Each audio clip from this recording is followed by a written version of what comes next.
अकोट शहर पोलिसांची मोठी कारवाई. 235 किलो गोवंश जातीचे मांस जप्त. 4 संशयित पोलिसांच्या ताब्यात. सुमारे 47,000 रुपयांचा मुद्देमाल जप्त.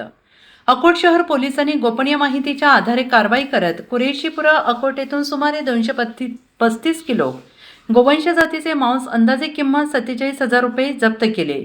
या कारवाईत पोलिसांनी 4 इसमांना ताब्यात घेतलेलं आहे. पोलिसांकडून मिळालेल्या माहितीनुसार दिनांक 11 ऑगस्ट 2026 रोजी DB पथकाचे प्रमुख पोलीस उपनिरीक्षक निलेश बाराहाते यांना गोपनीय माहिती मिळाली होती की कुरेशीपुरा परिसरातील एका घरात गोवंश जनावरांची कत्तल करून मांसाचे तुकडे करून विक्री केली जात आहे.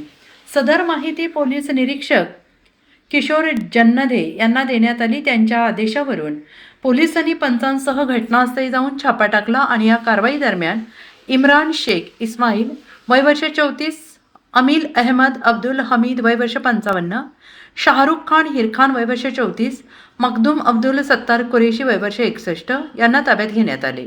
त्यांच्या ताब्यातून अंदाजे 235 किलो गोवंश जातीचे मांस किंमत 47,000 रुपये असा मुद्देमाल आढळून आल्याने तो जप्त करण्यात आला.